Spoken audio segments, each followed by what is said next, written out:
alhamdulillahilladzi la yansa man dzakara. Alhamdulillahilladzi la yudayyi'u man syakara.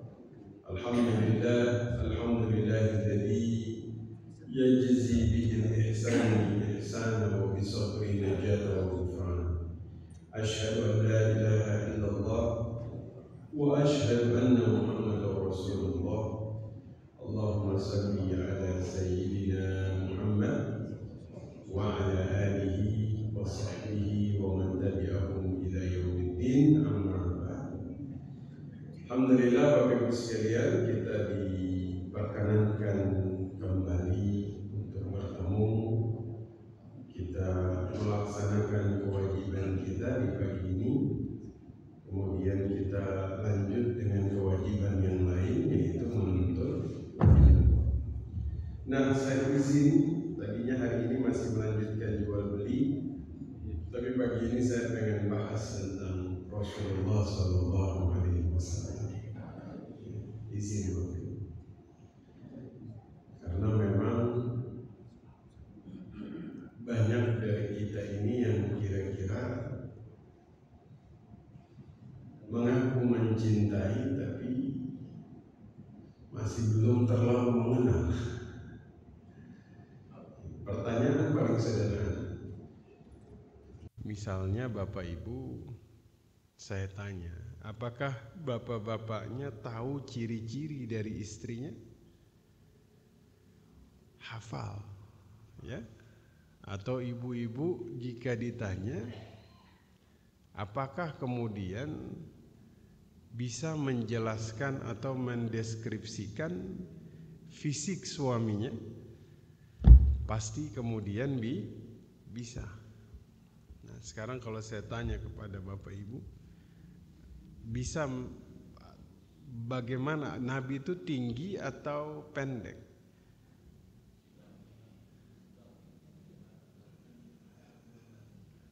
Sedang saja.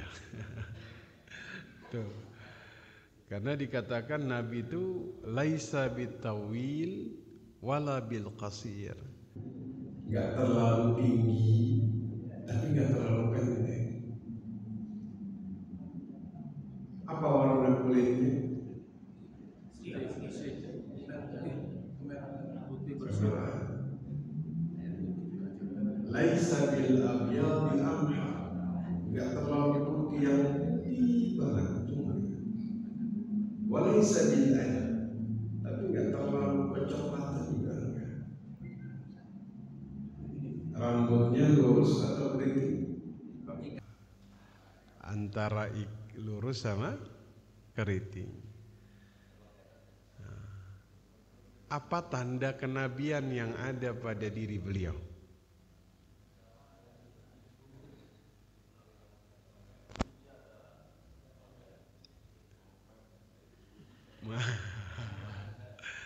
Nah, ini tanda kenabian bisa kita bayangkan. Bahkan seorang pendeta di Syam itu tahu tanda kenabian itu. Bahkan beliau itu ketika Nabi sampai di Syam, kemudian ada tanda kenabian itu. Ketika beliau temukan, beliau bilang, ini anak bawa pulang kembali ke Makkah karena bahaya kalau ada di sini. Kadang miris juga, pendeta Buhairah, dia tahu tanda kenabian Nabi, tapi umatnya Nabi sendiri nggak tahu. Ada khatamil anbiya, jadi kayak ada daging itu tumbuh sebesar telur burung merpati, itu ada di sini. Itu tanda kenabian Nabi Muhammad. Ya. Bagaimana cara berjalannya Nabi? Yatakaffa, tegap. Bahunya ini bidang, wajahnya itu bulat, ya. Keningnya itu tebal tapi nggak nyambung. tidak tersambung. Ya, itu ciri-ciri Nabi. Giginya di depannya itu agak sedikit jarang, maksudnya enggak jarang banget, tapi kata sahabat tuh kalau berbicara kayak ada cahaya yang keluar dari situ. Masya Allah. Ya.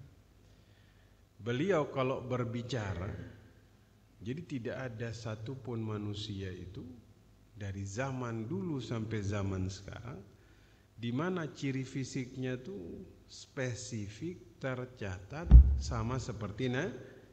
Nah, ini luar biasa Bapak Ibu. Bahkan cara berbicaranya pun itu dicatat. Bagaimana cara berbicara Nabi? Jawami'il kalim. Kalau ngomong enggak banyak, singkat, tapi hikmahnya dalam sekali. Makanya Imam Bukhari itu beliau hafal 100.000 perkataan Nabi. 100.000 Pak. Itu yang sahih. Yang tidak sahih hafalnya 200.000. Bahkan bukan hanya yang dihafal matannya, tapi periwayatnya dihafal. Bahkan riwayat hidup dari periwayat itu Imam Bukhari hafal. Lahirnya tanggal berapa, wafatnya tanggal berapa, tinggalnya di mana, itu hafal. Imam Bukhari ini memang waktu kecil itu sempat buta. Sempat buta Pak. Tapi ibunya ini berdoa kepada Allah, bermimpi akhirnya suatu hari ketemu Nabi Ibrahim. Itu Nabi Ibrahim dalam mimpinya ibu dari Imam Bukhari menyampaikan, anakmu sudah disembuhkan.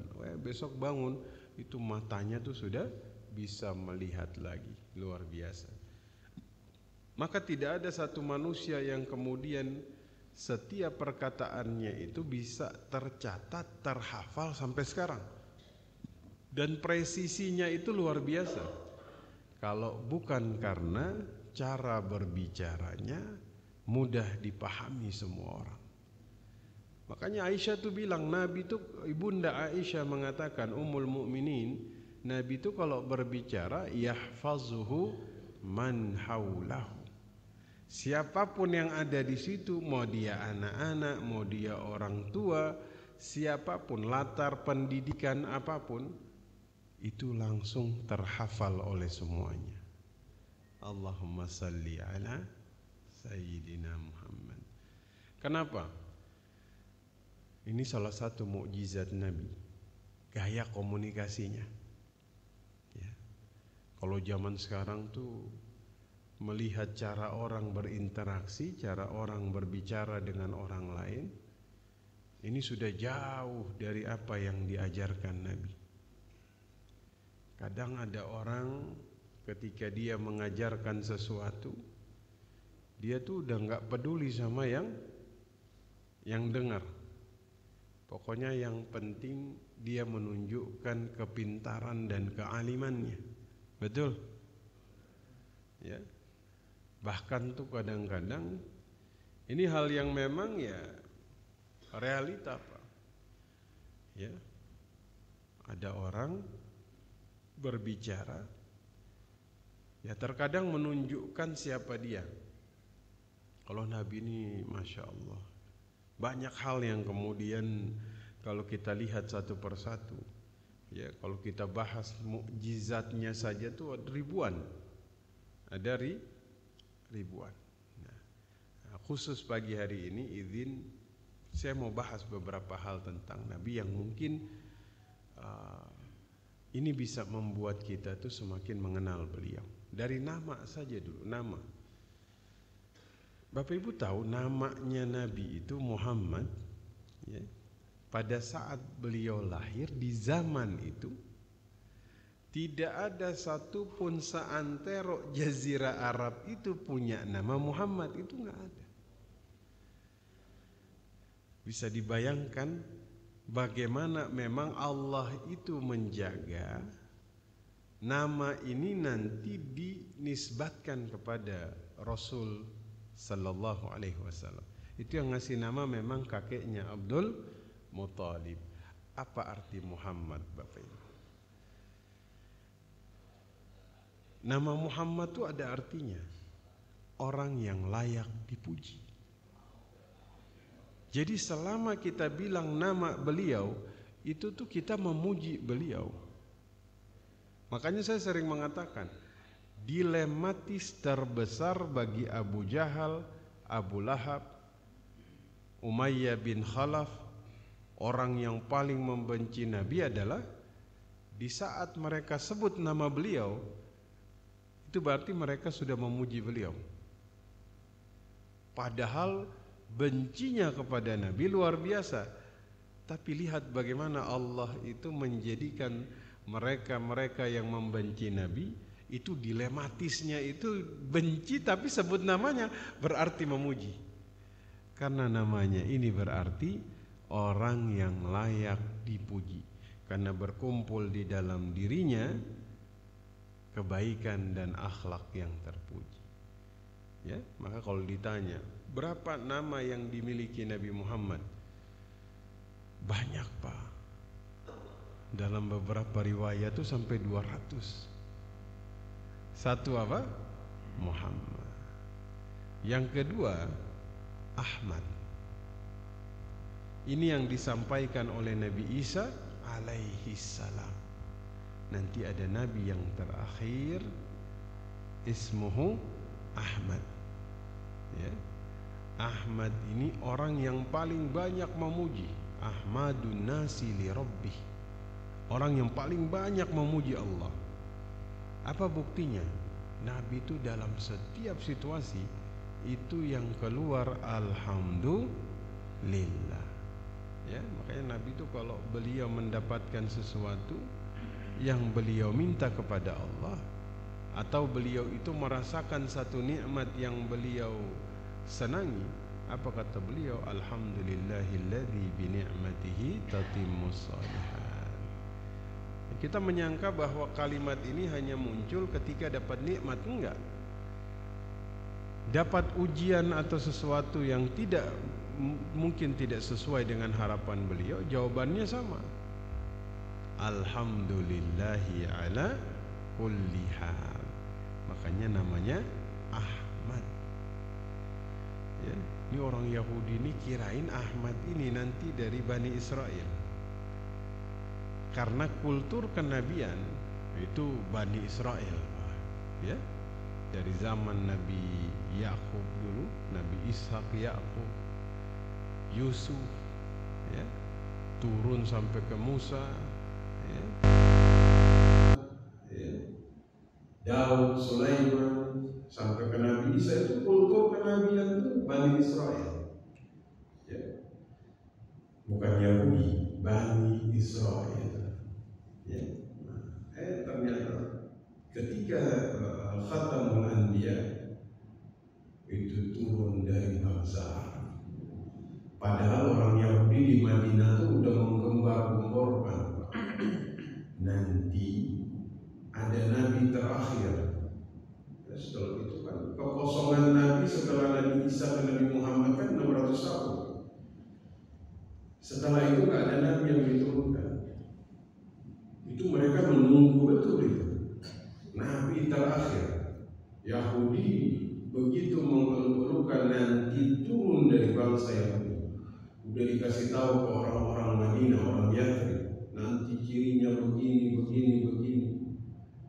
Orang Yathrib itu menemukan ciri-ciri itu pada diri Nabi Muhammad, makanya mereka berbaikat gitu kan. Disinilah Yahudi kecewa, kok bukan dari orang Yahudi, kok dari bangsa Arab. Makanya mereka bencinya luar biasa karena nabi terakhir bukan turun dari bangsa Yahudi. Ini namanya ta'assub, ya, fanatis terhadap bangsanya. Makanya kita tuh ta'assub itu ya dalam bidang apapun. Ta'assub ini bawa kita kepada keburukan.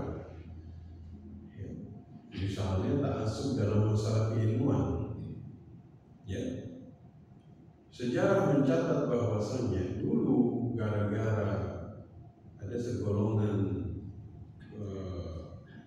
manusia di zaman Imam Syafi'i itu, ya, karena nggak ambil ilmu dari Imam Syafi'i, saking ta'assub fanatis terhadap golongan dan mazhabnya, ya, mereka bikin hadis palsu, Pak.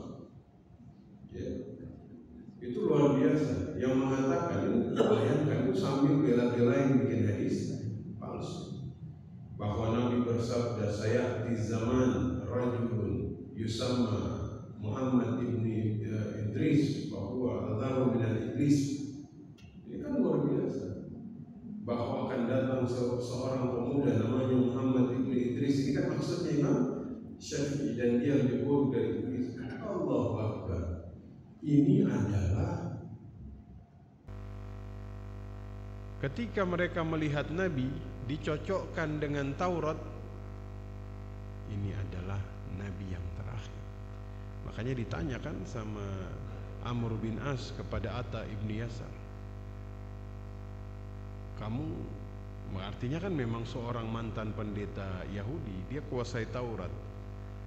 Nabi Muhammad itu disebut dengan sebutan apa di dalam Taurat? Dia bilang samaitukal mutawakkil, disebut mutawakkil. Kenapa? Karena Nabi itu orang yang paling bertawakal.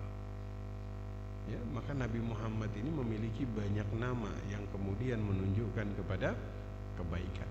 Nah, saya ingin bahas beberapa akhlak beliau yang kemudian ini disebut sebagai mukjizat. Nabi itu akhlaknya itu mukjizat, Bapak Ibu. Ya. Akhlak, ya, saya pernah menyampaikan di sini ya, untuk ini saja. Akhlak itu pemberian terbesar yang Allah berikan kepada manusia, paling besar, Pak. Akhlak itu adalah karakter baik yang menempel dalam diri Bapak Ibu, ya, yang karakter ini ketika diamalkan ringan, ketika dilakukan itu betapa kemudian kita mudah melakukan itu dan tidak memaksakan diri. Kalau kita katakan sifat murni kebaikan yang ada dalam diri kita itu akhlak. Ya, contoh, saya yakin Bapak Ibu di sini paling besar. Akhlak itu adalah karakter baik yang menempel dalam diri Bapak Ibu, ya, yang karakter ini ketika diamalkan ringan rasanya, ketika dilakukan itu betapa kemudian kita mudah melakukan itu dan tidak memaksakan diri. Kalau kita katakan sifat murni kebaikan yang ada dalam diri kita itu akhlak. Contoh, saya yakin Bapak Ibu di sini paling tahu akhlaknya masing-masing. Ya, misalnya ada orang yang punya akhlak penyabar, dia sabar sekali. Dan kesabarannya ini dia lakukan dengan entengnya, ringannya, tanpa perlu harus memaksakan dirinya untuk bersabar. Ini mungkin jadi orang lain itu takjub sama dia. Masya Allah, sama Pak Haji ini luar biasa, orang ini sabar, gak pernah dia itu kemudian marah. Nah, itu karena memang akhlaknya itu penyabar.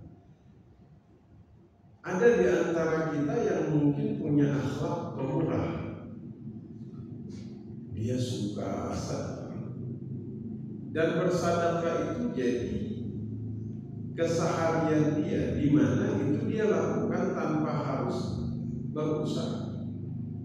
Kalau sedekah itu seperti ringan, seperti orang yang nggak ada beban sama sekali. Nah, itu akhlak. Bagi sebagian orang yang lain beban. Kenapa? Karena dia harus memaksa diri, dia harus mengupayakan. Maksudnya tuh, wah.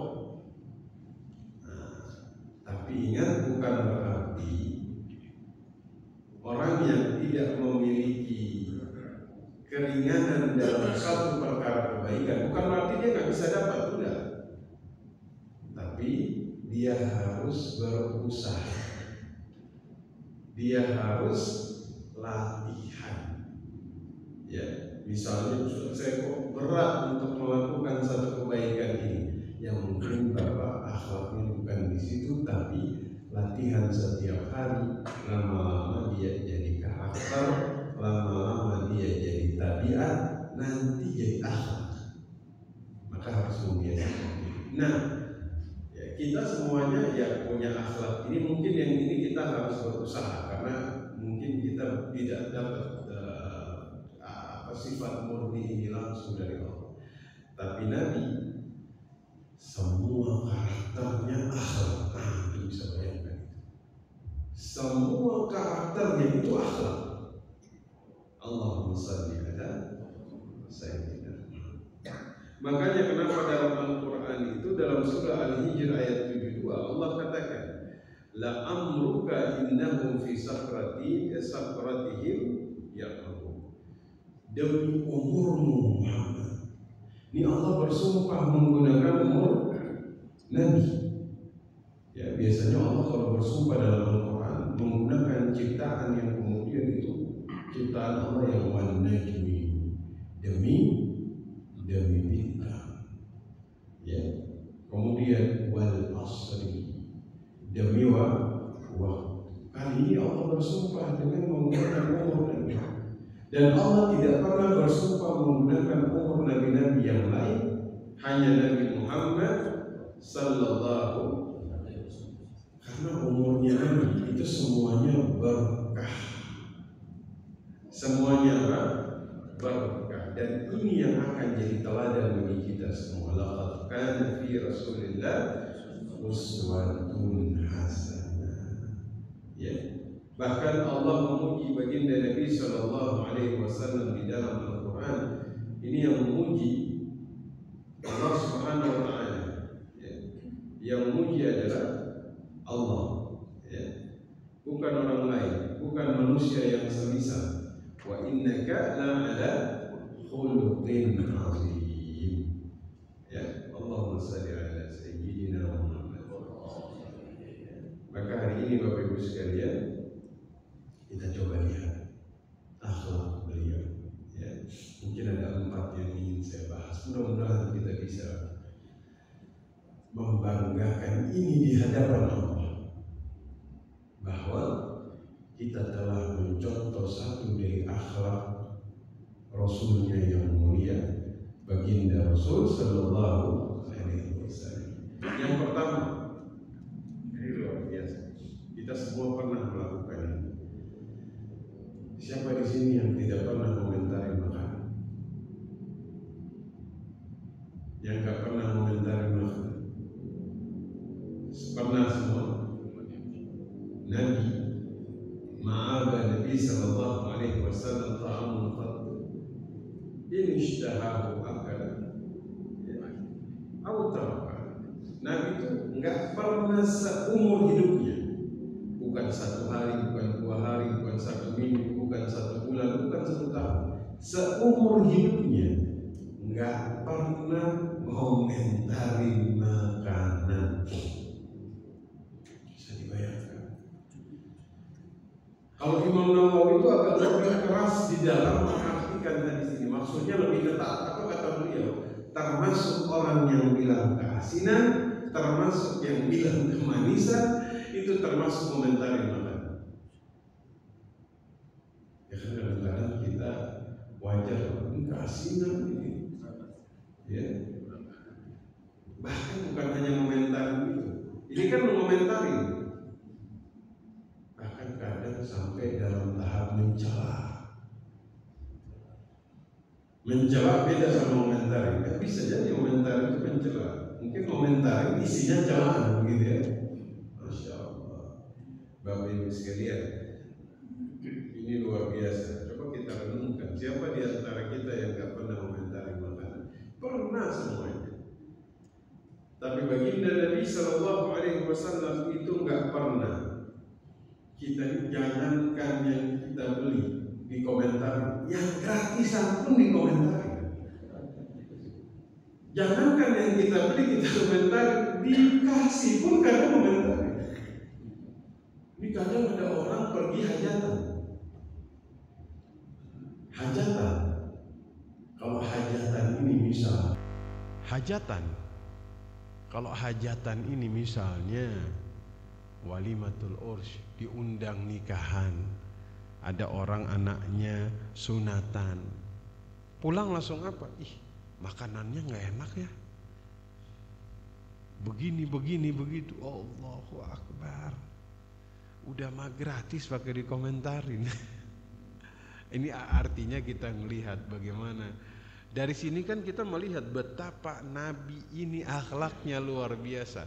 Nggak pernah ngomentarin makanan, nggak pernah nyela makanan. Kalau nggak suka sudah beliau tinggal. Buktinya apa? Dulu Abu Ayyub Al-Ansari waktu menjamu Nabi ketika Nabi hijrah ke Madinah, nginep di rumahnya Abu Ayyub, beliau tuh nggak makan makanan yang dihidangkan. Abu Ayyub bingung, ya Rasul, kenapa nggak dimakan? Nabi cuma bilang, karena ada bawang di situ.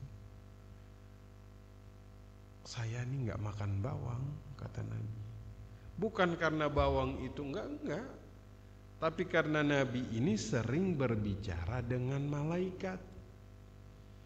Malaikat itu tersakiti dengan bau mulut yang tidak sedap. Itu dalam hadis itu disebut. Ya, makanya Nabi nggak makan bawang karena nanti mengeluarkan bau, dan Nabi itu sering bincang dengan malaikat. Kata Abu Ayyub, fakarihtu thawmin yaum. Dari hari ini saya nggak suka yang namanya bawang. Maksudnya gara-gara Nabi nggak makan aja. Nabi itu nggak mencela, cuman Nabi bilang saya nggak makan karena sering bicara dengan malaikat. Makanya kan kita itu makruh hukumnya datang ke masjid makan makruh hukumnya makan karena baunya ya menyengat, pete ya. Tapi Nabi itu nggak mencela. Nabi itu pernah diundang makan sama Khalid bin Walid. Ini kebetulan dagingnya ya udah dihidangkan. Terus ada yang bilang, ya Rasul, ini dob kadal gurun. Kadal gurun, dob itu makanan orang sana tuh yang pedalaman tuh dob, kayak kadal begitu. Tapi Nabi bilang, Nabi nggak langsung menunjukkan bahwa beliau jijik, enggak. Beliau cuma bilang, makanlah. Kami tidak terbiasa dengan makanan ini. Bukan makanan yang terbiasa kami makan di daerah kami, katanya. Kalau mau kalian makan, mau makan. Tuh. Mungkin kalau kita, apaan ini kadal? Oh, udah kita komentarin macam-macam. Nabi itu enggak, ya, masya Allah. Itu satu. Yang kedua, apa akhlak Nabi yang kemudian dicatat di dalam sejarah sampai hari ini? Nabi itu termasuk orang yang paling berani, Pak. Orang paling berani. Yang ngomentarin Nabi itu berani adalah orang yang terkenal paling berani juga. Siapa? Ali bin Abi Thalib.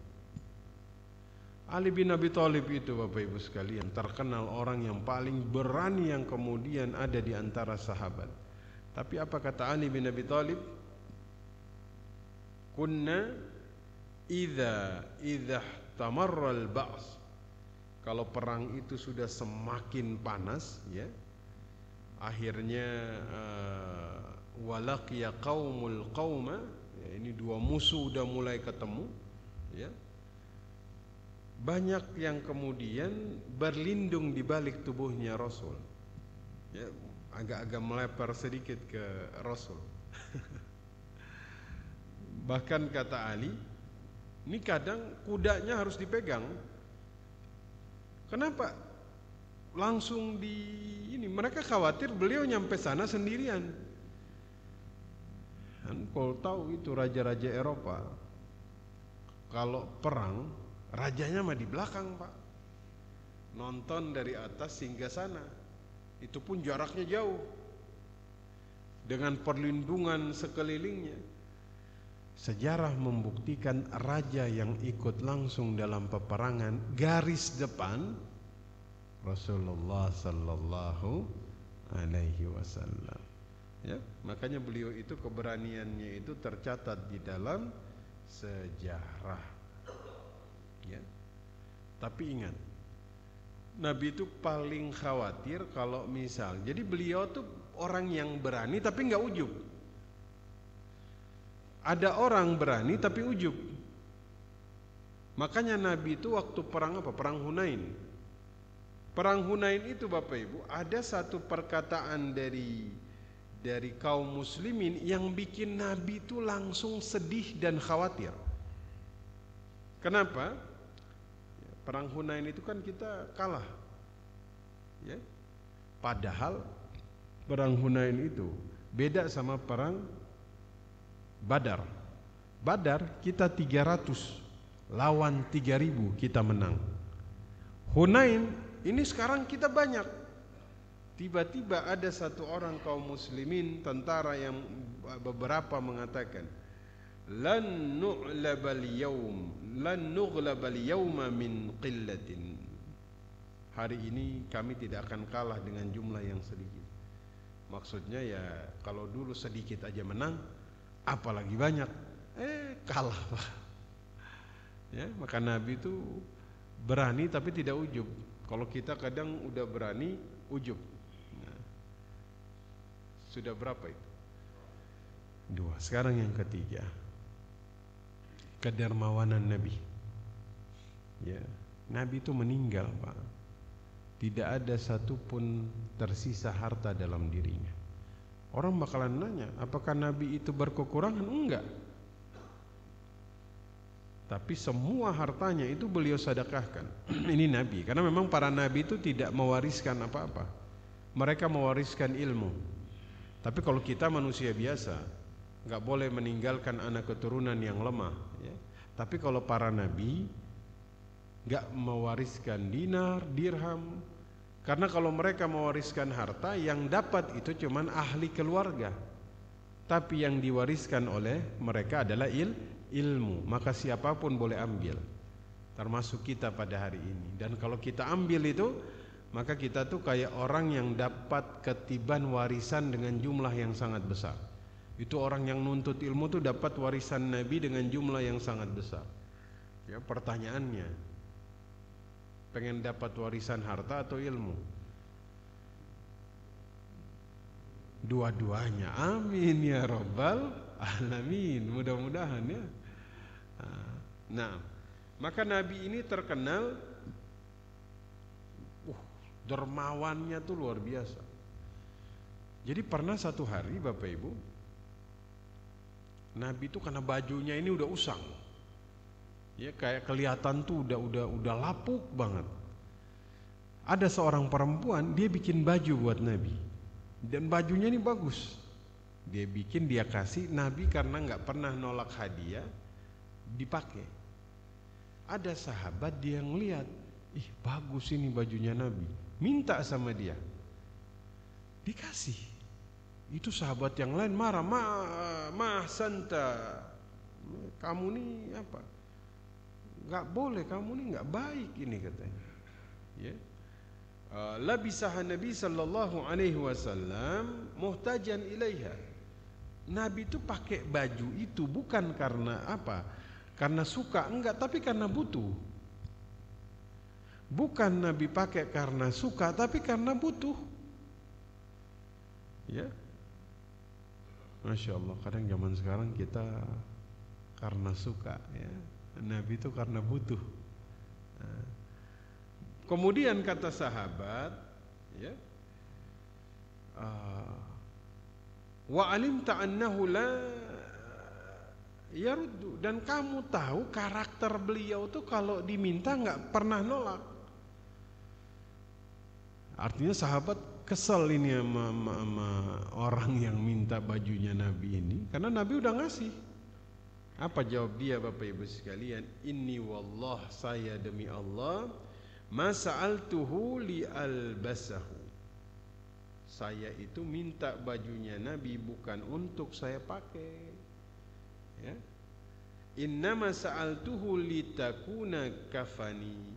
Tapi saya minta baju itu untuk dijadikan kain kafan saya. Masya Allah. Maka dikatakan memang dia ketika meninggal, dia dikafankan dengan bajunya Nabi Sallallahu Alaihi Wasallam. Nabi itu diminta nggak pernah nolak. Ada badui datang minta kambing yang banyak, dikasih. Banyak banget dikasih katanya. Kata Anas itu sampai seperti setengah lembah. Ya, mereka kalau menggambarkan sesuatu yang banyak itu seperti itu. Ya, Masya Allah. Allahumma salli ala Sayyidina Muhammad. Jadi wajar kalau orang-orang terdekatnya itu, Abu Bakar seluruh hartanya disedekahkan, Umar setengah hartanya disedekahkan. Aisyah, ada perempuan datang dengan 2 anaknya minta-minta, nggak ada makanan. Aisyah tuh cuman punya 1 korma, 1 doang, yang berarti dia pun nggak punya makanan. Itu dibagi ke perempuan itu, hanya perempuan ini bagi kepada kedua anaknya.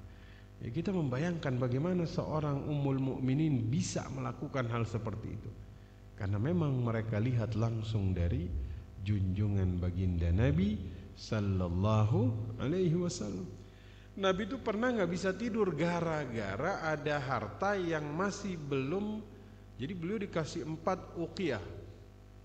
Ya, 1 uqiyah itu berapa dirham? Yang 3 kebetulan ada 3 orang yang datang minta didoakan, beliau bagi, tinggal 1. Yang satunya ini beliau taruh di bawah di bantalnya. Malamnya beliau tuh bolak-balik nggak bisa tidur. Kenapa? Karena masih ada 1 yang belum beliau sedekahkan. Masya Allah. Dalam tingkatan gelisah karena belum sedekah. Ini kan berarti akhlak paling dermawan ya Nabi sudah. Ya. Makanya dicontoh langsung oleh siapa? Abdurrahman bin Auf. Yang keberapa sekarang? 4. Kita belajar 4 ini dulu ya. Mudah-mudahan antum Bapak Ibu bisa mencontoh ini ya.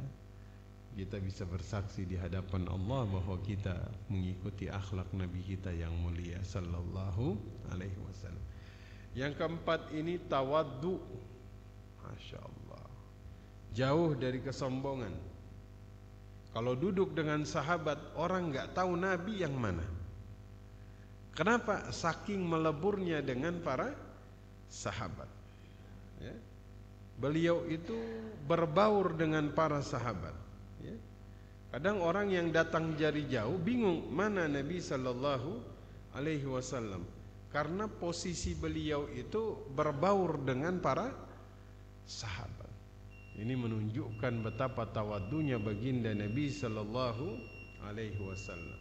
Masuk ke Madinah, orang Madinah bingung, karena yang disangka Nabi itu Abu Bakar.